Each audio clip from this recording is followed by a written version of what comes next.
All right, I wanted to chat about Social Security election uh, because I think people are somewhat surprised by this, but I do think it's important.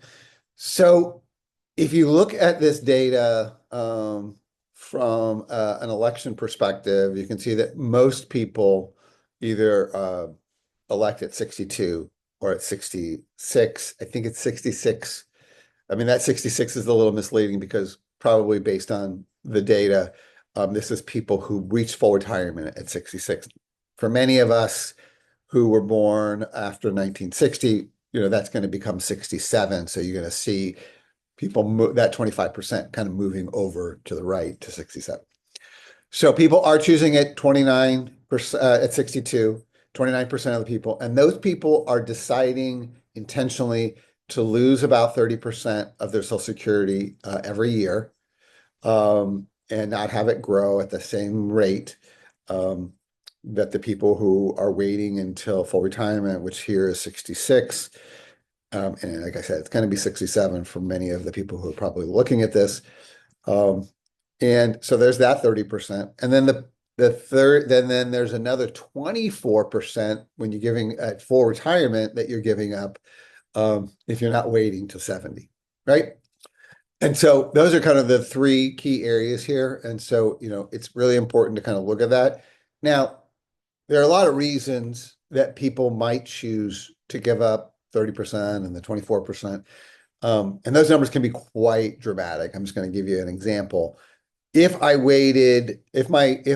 earned a monthly income, a Social Security income of $2,500 at full retirement, which here is either 66 or 67, I would only get around, I'm just going to estimate around $1,400 if I elected 62. So right off the bat, I'm giving up $1,100 a month, right?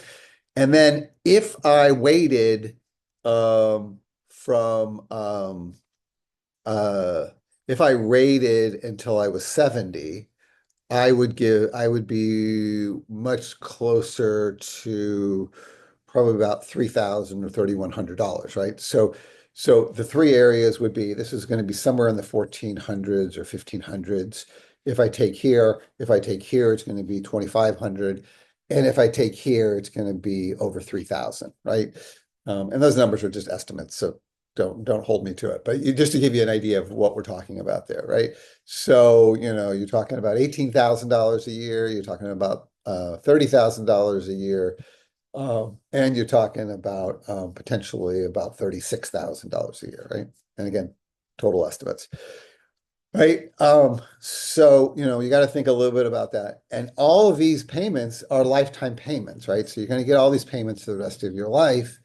And so, a lot of people who take here don't realize that by age 80, if you waited to 70, you are going to be losing money, right? So if you are going to live beyond 80, you're going to lose money by not having waited. If you die early, if you die in your late 60s or in your 70s, then this ended up being a pretty good decision, right?